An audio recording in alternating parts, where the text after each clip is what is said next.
नमस्कार मित्रों, वंदे मातरम, भारत माता की जय। जैसा कि आपको विदित है, पिछले कई दिनों से हमारा निरंतर हिंदी का ग्रामर चल रहा है और उस हिंदी के ग्रामर में क्रमशः हम नए नए टॉपिकों को ले रहे हैं, जो कि केवल 10th क्लास में ही नहीं, जो भी आपकी परीक्षाएं आने वाली प्रतियोगी परीक्षाएं हैं उन सब में लगभग सब टॉपिक्स जितने भी पढ़ाए हैं उसमें से 2 या 3 नंबर का आता ही है। आज पुनः मैं आपके सामने एक नया टॉपिक लेकर प्रस्तुत हो रहा हूं। 10th क्लास का टॉपिक है, जिस टॉपिक का नाम है पदपरिचय। पदपरिचय क्या होता है, किसे कहते हैं, पदपरिचय का क्या अर्थ होता है, इन सारी बातों के साथ में चलते हुए, स्मरण करते हुए क्रमशः मैं पद के बारे में आपको बताना चाहूंगा। जैसा कि विदित है, आप जानते ही हो, भाषा जो कि हावों का, भावों का, अभिव्यक्तियों का, अभिव्यंजनाओं का दूसरे तक पहुंचाना, दूसरे की अभिव्यक्तियों को, अभिव्यंजनाओं को, भावों को अपने तक लाना, इस प्रक्रिया को पूरा करने में इस साधन का प्रयोग किया जाता है, उसे भाषा कहते हैं। और उस भाषा के 4 अंग होते हैं, जैसा कि मैं आपको बताने जा रहा हूं। सबसे पहला जो अंग है वो है आपका वर्ण भाषा का, सबसे छोटा और सबसे पहला। सेकंड नंबर का जो वो है आपका शब्द, और थर्ड नंबर का जो आपका अंग है या थर्ड नंबर की जो इकाई है वह है पद, और फोर्थ नंबर की जो इकाई है वह है आपका वाक्य। इस माध्यम से मैं आपको समझाना चाहूंगा, ये सारी चीजें आप पढ़ चुके हैं एक बार, और मैं यहां एक पद शब्द आया है, इसको समझाने के लिए इस प्रक्रिया को मैं आपके सामने संपन्न कर रहा हूं। इसमें जो पहली इकाई है वर्ण, जिसके बारे में आप जानते ही हैं, लगभग ये फर्स्ट क्लास से सेकंड क्लास से हिंदी ग्रामर में प्रारंभ हो जाता है। वर्ण किससे कहते हैं? वर्ण वह भाषा की सबसे छोटी इकाई है जिसके टुकड़े नहीं किए जा सकते हैं, या ये कह सकते हैं कि वह छोटी से छोटी ध्वनि जिसके टुकड़े नहीं किया जा सकते हैं उसे हम वर्ण कहते हैं। वर्ण के 2 प्रकार होते हैं, जैसा कि आप जानते हैं, एक होता है स्वर और व्यंजन। इसके बारे में अधिक चर्चा करने की आवश्यकता नहीं है, आप जानते ही हैं। सेकंड इकाई जो है कि शब्द है, इसके बारे में मैं संक्षिप्त परिचय देना चाहूंगा। 2 या 2 से अधिक अक्षरों के मेल को शब्द कहते हैं, जिसका कोई अर्थ हो उसे शब्द कहते हैं। तीसरे नंबर की जो इकाई है उसके बारे में मैं आपको बताना चाहूंगा, जो आज का हमारा मुख्य टॉपिक है पदपरिचय, उसमें ये पद शब्द जो आया है, और यहां ये भाषा के अंतर्गत तीसरे नंबर की जो इकाई है उसका नाम भी पद है, दोनों ही एक ही है। मैं यहां से वहां समझाना चाहूंगा आपको इस शब्द के माध्यम से, भाषा के तीसरे के अंग के माध्यम से। भाषा में जो प्रयुक्त होते हैं शब्द, भाषा के अंतर्गत जो प्रयुक्त शब्द होते हैं और जो वाक्यों में प्रयुक्त शब्द होते हैं उनको हम पद कहते हैं। अर्थात हम ये कह सकते हैं वाक्य में प्रयुक्त होने वाले शब्दों को पद कहते हैं। मैं समझता हूं पद का आपको अच्छे से ज्ञान हो गया। चौथे नंबर की जो इकाई है वह है वाक्य। वाक्य के बारे में भी आप जानते हैं। वाक्य, जैसा कि मैं आपको बताया था कि वाक्य का अर्थ होता है 2 या 2 से अधिक सार्थक शब्दों के मेल को वाक्य कहते हैं। जैसे मोहन घर जाता है, यह एक कंप्लीट वाक्य है। अब मैं अधिक जानकारी इसके बारे में न देती हुई, क्योंकि हमारा मुख्य टॉपिक है वो अधूरा रह जाएगा, ये मैं बाद में कभी चर्चा करूंगा आपके साथ में वाक्य के बारे में। लेकिन आज मैं पद परिचय के बारे में आपको बताने जा रहा हूं, जो आज की क्लास का, आज के फर्स्ट पार्ट का जो हमारा टॉपिक है वह है पद परिचय। पद परिचय किसे कहते हैं, पद परिचय क्या होता है, पद परिचय का क्या अर्थ होता है। जैसा कि मैंने बताया कि वाक्य में जो प्रयुक्त शब्द होते हैं उनका व्याकरण की दृष्टि से परिचय देना ही पद परिचय कहलाता है। अर्थात परिचय इट मींस एड्रेस। जैसे किसी व्यक्ति से आपने पूछा कि आप अपना परिचय दीजिए, तो परिचय में वो अपना नाम बताता है, अपने पिताजी का नाम बताता है, अपने रहने के स्थान के बारे में बताता है, अपनी सारी नॉलेज जानकारियां वो देता है। उससे आपको पता लगता है यह व्यक्ति फलाने व्यक्ति का संबंधित है, फलाने गांव का है, फलाने जगह का है, इन सारी बातों के बारे में पता लग जाता है। उसी प्रकार शब्दों का भी अपना एक परिचय होता है, और शब्दों का परिचय क्या हुआ व्याकरण की दृष्टि से। व्याकरण क्या होता है, जिस साधन के माध्यम से हमें पता लगे कि शब्द कौन सा शुद्ध है, कौन सा अशुद्ध है, कौन सा प्रयोग करने वाला शब्द है, कौन सा नहीं है, इस प्रकार का जिस ज्ञान होता है जिससे हमें उसे हम व्याकरण कहते हैं। अब व्याकरण के माध्यम से व्याकरण की दृष्टि से शब्दों का परिचय देना ही पद परिचय कहलाता है। अब व्याकरण की दृष्टि के अंतर्गत कौन कौन से ऐसे तत्व आते हैं व्याकरण के अंतर्गत, आप जैसा कि जानते हैं हर भाषा का एक व्याकरण होता है और उस व्याकरण पर वह भाषा निर्भर होती है। आप समझ रहे हैं मेरी बातों को, ध्यानपूर्वक प्लीज सुने मेरी बातों को आप। अर्थात व्याकरण एक ऐसी चीज है जिसके बिना भाषा चल नहीं सकती है। अर्थात भाषा का जो मुख्य आधार होता है वह व्याकरण होता है। चाहे कौन सी भी भाषा हो, दुनिया में जितनी भी भाषा हैं उनका सबका व्याकरण होता है।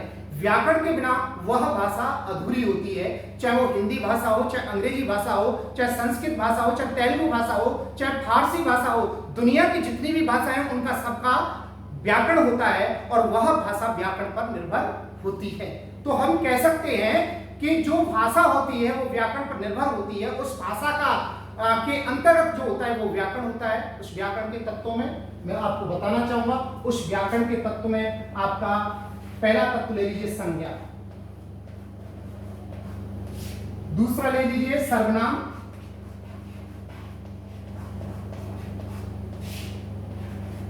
कारक।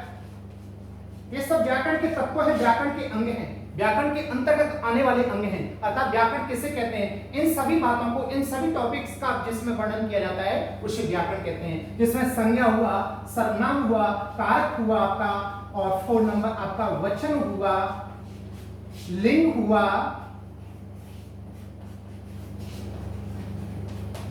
विशेषण हुआ, क्रिया विशेषण हुआ,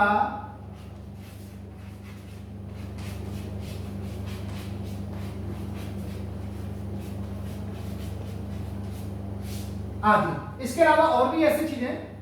अब इन सबका मैं परिचय बताऊंगा क्योंकि पद परिचय के लिए इन सब का जानना बहुत ही आवश्यक है, अत्यावश्यक है। इनके बिना आप पद का परिचय, शब्द का परिचय दे ही नहीं सकते। मान लीजिए एक राम है, एक राम क्या है, एक शब्द है। सीता क्या एक शब्द है, कृष्ण क्या एक शब्द है, सुमित क्या एक शब्द है, अभिमन्यु क्या एक शब्द है, यश क्या एक शब्द है, घर क्या एक शब्द है।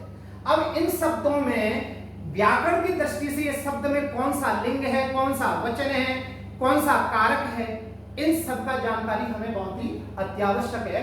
और इस जानकारी के बिना आप पद परिचय के अंतर्गत एंट्री नहीं कर सकते हैं। तो आई होप, मुझे विश्वास है, उम्मीद है आप ध्यानपूर्वक सुनेंगे। तो इसमें जो पहला है संज्ञा है, सर्वनाम है, कारक है, वचन है, लिंग है, विशेषण है, क्रिया विशेषण है। इसके बाद में और भी ऐसे तत्व हैं व्याकरण के, उनकी दृष्टि से जब हम शब्दों का परिचय देते हैं तो उसे हम पद परिचय कहते हैं। जैसे जो पहला आपका पद परिचय के लिए आवश्यक अंगों में पहला जो अंग है वो है संज्ञा। जब संज्ञा की बात करते हैं हिंदी के अंतर्गत संज्ञा, जिसको नाउन कहते हैं अंग्रेजी के अंतर्गत, किसी व्यक्ति, वस्तु, स्थान, प्राणी के नाम को संज्ञा कहते हैं। संज्ञा इट मींस होता है किसी का नाम। अर्थात दुनिया में चींटी से लेकर ब्रह्मा तक, यू नो, आई होप, मुझे उम्मीद है आप जानते हैं, बहुत सारी वस्तुएं हैं। एक कुर्सी भी है, एक मेज भी है, एक पलंग भी है, एक खिड़की भी है, एक मिट्टी भी है, कागज भी है, पेंसिल भी है, पेन भी है, गोदरेज भी है, एक सारी बहुत सारी चीजें हैं, यू नो। अब सारी चीजों को जानते हैं, चींटी से ब्रह्मा तक। अगर इन सभी का नाम नहीं होता, अगर इन सभी का नाम नहीं होता तो आप कैसे जानते कि ये चीज ये है? भाई इसका नाम रख दिया चौक, ये है चौक। अगर इसका नाम चौक नहीं होता, ये कुर्सी है, इसका नाम कुर्सी नहीं होता, ये ब्लैक बोर्ड है, इसका नाम ब्लैक बोर्ड नहीं होता, ये दरवाजा है, इसका नाम दरवाजा नहीं होता, तो मैं आपसे कुछ कहता, दरवाजा बंद करने के लिए कहता, तो मैं क्या कहता? अरे बंद कर दो। किसको? मैं कहता किसको? अरे बंद कर दो इसको, इसको, इसको, इसको, इसको, दुनिया में चलता रहता। क्या इससे भाषा भाषा के भावों की अभिव्यक्ति हो सकती थी? नहीं हो सकती थी। क्या विचारों की अभिव्यक्ति हो सकती थी? नहीं हो सकती थी। इसलिए एक संज्ञा दे दी हमने उसके अंदर के गुणों को देखकर, उसकी क्वालिटी को देखकर। पानी, पानी इट मींस पीना, पीते, पानी पेय, अर्थात हमने उसको उसकी क्वालिटी को देखकर उसका नाम हमने वह दे दिया, अर्थात वह वस्तु, प्राणी, स्थान, नदी, ग्रंथ वगैरह उस नाम से जानने हम उनको लगे।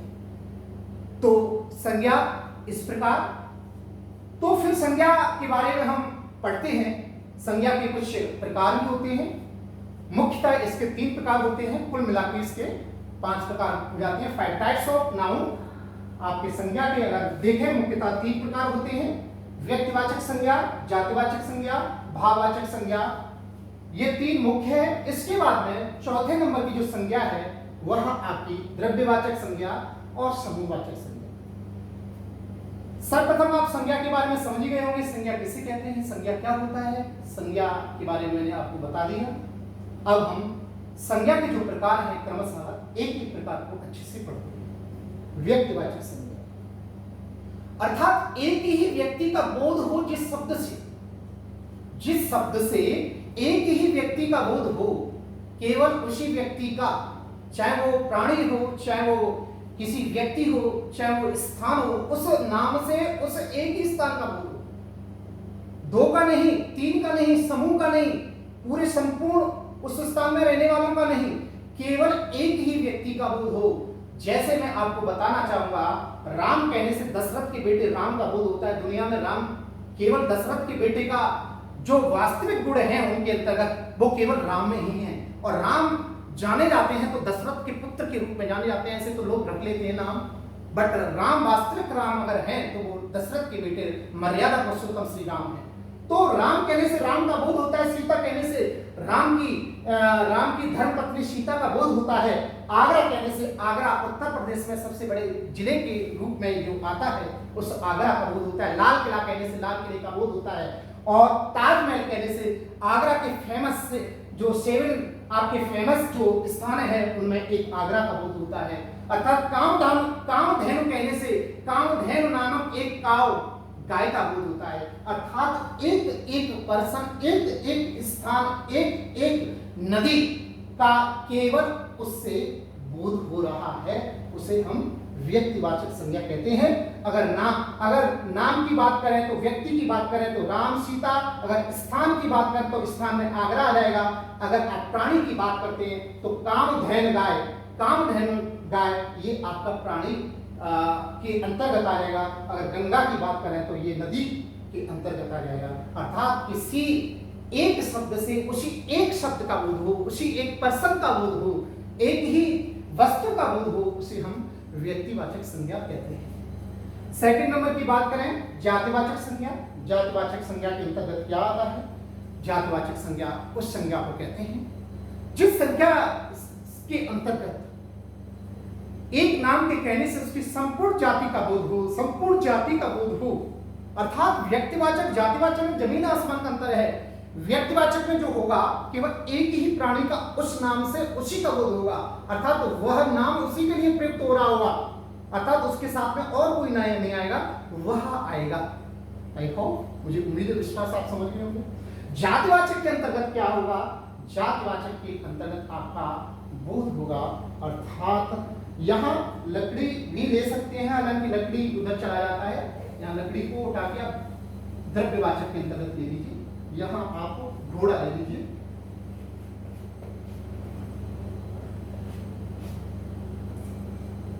पूरी संपूर्ण जाति का बोध। जैसे मैं आपके सामने बताना चाहूंगा, घोड़ा कहने से संपूर्ण घोड़ों का बोध हो जाता है। जब दुनिया में किसी भी जगह पर घोड़ा हो, अर्थात घोड़ा कहा हमने तो एक घोड़े को आपने देखा हिंदुस्तान के किसी भी कोने में, तो आपको बार बार नहीं बताना पड़ेगा ये भी घोड़ा, ये भी घोड़ा, ये भी घोड़ा, ये भी घोड़ा, ये भी घोड़ा, ये भी घोड़ा, ये भी। बिल्ली कहने से सभी दुनिया की बिल्लियों का बोध हो जाता है, कुत्ता कहने से सभी कुत्तों का बोध होता है, अर्थात गाय कहने से सभी गायों का बोध हो जाता है। अर्थात आपने किसी व्यक्ति को समझाया, अपने से छोटे को कहा कि बेटा ये गाय है या भैया ये गाय है, तो आपको एक बार ही समझाना होगा, बार बार नहीं समझाओगे। जब एक बार देख लेगा कि गाय ऐसी होती है जिसके गले पर लंबी सी खाल लटकी हुई होती है, 4 पैर होते हैं, व्हाइट कलर की भी होती है, तरह तरह के कलर की होती है, लेकिन जो आकृति है उसके दिल दिमाग में समा जाएगी कि ये गाय है। अर्थात घोड़ा कहने से संपूर्ण गुणों का, अर्थात एक घोड़ा कहा आपने, संपूर्ण जितने भी घोड़े हैं सबका बोध हो जाता है। अर्थात एक शब्द के कहने से इसकी संपूर्ण जाति का बोध हो जाए, उसे आपका जातिवाचक संज्ञा कहते हैं। कुर्सी कहने से, एक कुर्सी देखा आपने, कुर्सी का आकार इस प्रकार का होता है, तो आपने कुर्सी को देखा, आपको समझाया कि ये कुर्सी है, ऐसे कुर्सी कहते हैं। तो आपको जब भी आप कुर्सी पर बैठने को कहा जाएगा तो आप बार बार नहीं पूछोगे कि कुर्सी कौन सी है। अर्थात एक कुर्सी के कहने से दुनिया की जितनी भी कुर्सी होती है सबका बोध हो जाता है। हो सकता है लाल हो, पीली हो, गुलाबी हो, प्लास्टिक की हो, लोहे की हो, काठ की हो। ये अगर लोहे काठ वगैरह लगाओगे तो वो व्यक्तिवाचक संज्ञा के अंतर्गत आ जाएगा, क्योंकि आप एक काठ की कुर्सी का अर्थात लाल, पीली, हरी, गुलाबी एक कलर का आप बोध करा रहे हो। लेकिन आई होप, मुझे उम्मीद विश्वास है कि आप अच्छे से समझ रहे होंगे। जातिवाचक संज्ञा अर्थात एक शब्द से उसकी संपूर्ण जाति का बोध हो, उसे हम जातिवाचक संज्ञा कहते हैं। भाववाचक की बात करते हैं। तीसरे नंबर की जो संज्ञा है उसकी बात करते हैं भाव। भाव का मतलब होता है, कहते हैं न काष्ठे न मृण्मये न लोष्टे तु भावेषु विद्यस्य देवा तस्मात् भावो ही कारण। न मैं मिट्टी में हूं, मैं न लोहे में हूं, न कांच में हूं, न किसी में बैठा हूं। जहां भाव होता है, ईश्वर कहते हैं मैं वहां निवास करता हूं। तो कहने का तात्पर्य है, जब भाव की बात करते हैं, हर एक वस्तु किसी न किसी उसके भाव से जानी जाती है। यह व्यक्ति दयालु है। आपने क्यों कहा ये दयालु है? क्या देखा उसके अंतर्गत? आपने उसके अंतर्गत दयालुता देखी। क्या देखी? दयालुता। यह व्यक्ति बहुत ही परोपकारी है। आपने किसी व्यक्ति को कहा यह व्यक्ति परोपकारी है, क्यों कहा? क्या ऐसा गुण देखा उसके अंतर्गत? आपने उसकी अंतर्गत उपकार को देखा और उपकार से बना उपकारी, और तब आपने कहा यह व्यक्ति उपकारी है। फिर आपने किसी को कहा कि आप बहुत ही अच्छे इंसान हैं, अच्छे इंसान के बारे में कही, आप बहुत ही, आपके अंदर मानवीय गुण है। तो मानवीय गुण किसके कारण आपने कहा उसके अंदर मानवीय गुण है? आपने मानवत्व के लक्षण देखे, उसके अंतर्गत क्या देखा? तो मानवता, मनुष्यता, सुंदरता, लंबाई, चौड़ाई वगैरह जो होते हैं, ये शब्द सभी भाववाचक संज्ञा के अंतर्गत आते हैं। अर्थात कोई भी वस्तु हो, उस वह वस्तु उसकी क्वालिटी से जानी जाती है, उसके अंदर जो क्वालिटी विद्यमान है। आपने कहा, आपने खाया बर्फी चक्की या खोए का लड्डू खाया, आपने रसगुल्ला खाया, तो आपने रसगुल्ले खोए के लड्डू को देखकर कहा आहा बहुत ही मीठा है, इसमें बहुत मिठास है। क्यों कहा भैया? क्यों मीठा कहा आपने? आपने उसके अंतर्गत क्या देखा? मिठास को देखा, मीठेपन को देखा। आप जो मिठास है वह भाव है किसका? मीठे का। मधुरता, मिठास, ये दोनों क्या है? उस मीठे के भाव है। अर्थात वो मिठास से जाना जाता है, वो दयालुता से जाना जाता है, वो परोपकार से जाना जाता है। तो परोपकारता, दयालुता, मिठास, लंबाई, वह व्यक्ति वृद्ध है। आपने कहा वह व्यक्ति वृद्ध है, तो वृद्ध कैसे कहा? आपने उसके अंतर्गत क्या देखा? बुढ़ापे को देखा। किसको देखा? बुढ़ापे को देखा, वृद्धत्व को देखा, इसलिए तो कहा आपने कि यह व्यक्ति क्या है? वृद्ध है। तो इस प्रकार भाववाचक संज्ञा के अंतर्गत यह चीज आती है, अच्छाई, बुराई, सुंदरता वगैरह वगैरह। नेक्स्ट द्रव्यवाचक संज्ञा के अंतर्गत चलते हैं। द्रव्यवाचक संज्ञा के बारे में जब जानते हैं, हर जिस का नाम जिस प्रकार है उस नाम से भी आप समझ सकते हैं। हर डेफिनेशन जो शब्द की वह है वो हर एक शब्द के अंतर्गत छुपी होती है।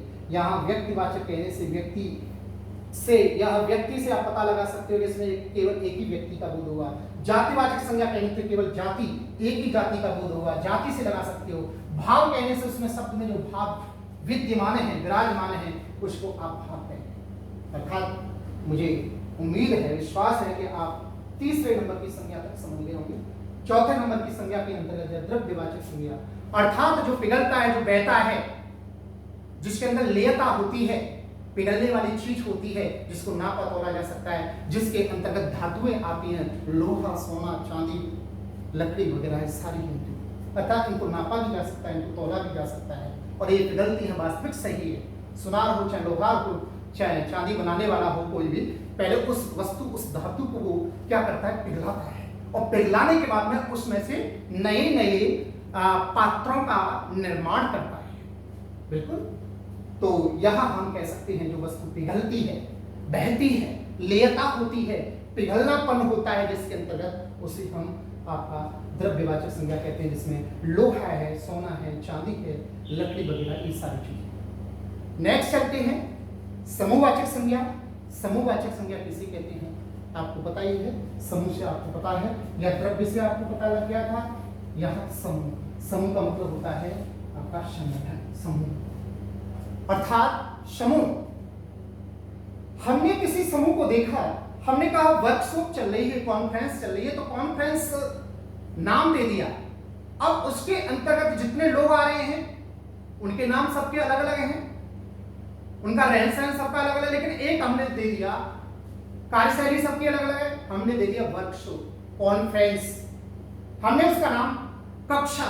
अब कक्षा में लगभग 30-40 बच्चे होते हैं, विद्यार्थी होते हैं, छात्र होते हैं। हमने उन छात्रों को एक नाम दे दिया कक्षा, अर्थात इस कक्षा, ये कक्षा है, अर्थात उस समूह का नाम हमने कक्षा दे दिया। जब हमने कहा जो सेना आर्मी होती है हमारी, आर्मी के अंतर्गत बहुत पुलिस वाले होते हैं, बहुत शख्स होते हैं, अब उनको हमने एक नाम दे दिया सेना, अर्थात उस समूह का नाम हमने क्या दे दिया सेना। इसी प्रकार पुलिस, पुलिस स्त्रीलिंग शब्द होने के नाते, अर्थात पुलिस एक व्यक्ति को नहीं कहेंगे, पुलिस में जितने भी लोग भर्ती होते हैं, जो पुलिस का काम करते हैं, उन सभी को हम पुलिस संज्ञा दे दिया, पुलिस आर्मी कहते हैं, पुलिस तो अर्थात इस प्रकार हम जान सकते हैं सभा कहने से सभा में उपस्थित जितने भी व्यक्ति हैं सबका बोध हो गया, सभा हो रही है। अर्थात बाजार कहने से बाजार में जितनी भी दुकानें हैं उन सबका बोध हो जाता है।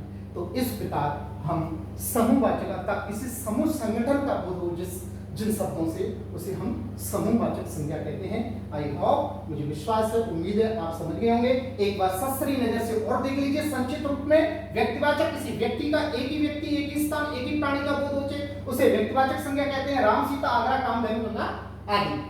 जातिवाचक संज्ञा की बात करें, जातिवाचक अर्थात एक शब्द से उसकी संपूर्ण जाति का बोध हो उसे जातिवाचक संज्ञा कहते हैं। जैसे घोड़ा कहने से सभी दुनिया के सभी घोड़ों का बोध हो जाता है, बिल्ली कहने से सभी बिल्लियों का बोध हो जाता है, गाय कहने से दुनिया की सभी गायों का बोध हो जाता है, मकान कहने से दुनिया के सभी मकानों का बोध हो जाता है, कुर्सी कहने से सभी कुर्सियों का बोध हो जाता है, मेज कहने से सभी मेजों का बोध हो जाता है, उसे जातिवाचक संज्ञा कहते हैं। भाववाचक संज्ञा के अंतर्गत, भाववाचक संज्ञा किसे कहते हैं? भाव अर्थात जो वस्तु जिस भाव से, जिस क्वालिटी से जानी जाती है उसे हम भाववाचक संज्ञा कहते हैं। अर्थात ये लड़का अच्छा है, अच्छा क्यों कहा? उसके अंदर आपने क्या देखा? अच्छाई देखी, अच्छाई, मधुरता, आपका दयालुता, परोपकारता, ये सब आपके भाव के लक्षण हैं, भाव के शब्द हैं।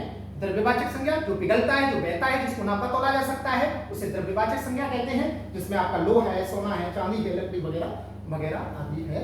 नेक्स्ट आपका समूहवाचक संज्ञा, समूह किसी एक नाम से संपूर्ण समूह का बोध होता है, उसमें उपस्थित रहने वाले जितने भी लोग हैं, वस्तुएं, स्थान है, सबका बोध होता है, उसे समूहवाचक संज्ञा कहते हैं।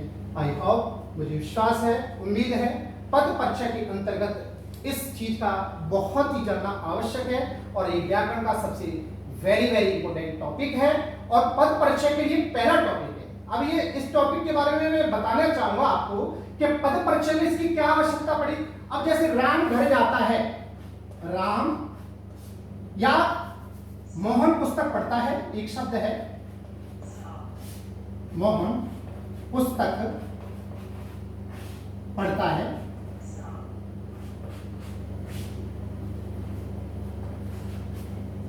अब एक शब्द है मोहन पुस्तक पढ़ता है, राम, मोहन। अब परीक्षा में आ गया मोहन का पद परिचय दीजिए। आज मैंने संज्ञा पढ़ाया, केवल संज्ञा के बारे में बताऊंगा। मोहन दे दिया, मोहन शब्द का पद परिचय दीजिए, तो पद परिचय कैसे देंगे आप? मोहन क्या है?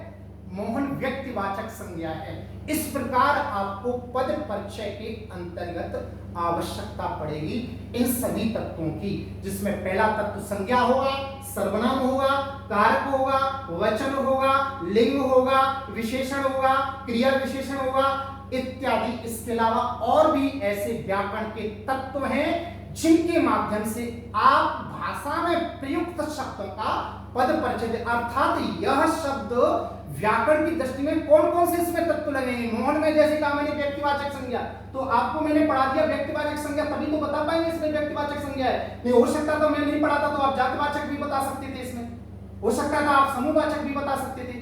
इसलिए मैं पद परिचय से पहले कुछ व्याकरण के ऐसे टॉपिक हैं जिनके बारे में मैं आपको बताने जा रहा हूं। आई होप, मुझे उम्मीद है, विश्वास है आप बहुत अच्छे से समझ गए होंगे। ये पहला पद परिचय के लिए टॉपिक है, इसको अच्छे से आप पढ़िएगा घर पर और इसको लर्न कीजिएगा आप और अपनी पुस्तिका पर इसको उल्लेखित करो सुंदर सुंदर लेख के माध्यम से और लर्न करो। पुनः अगले पार्ट में आपको इसके बाद का जो नया टॉपिक, नया तत्व पद परिचय के लिए, उसको लेकर मैं प्रस्तुत होऊंगा। थैंक यू, धन्यवाद।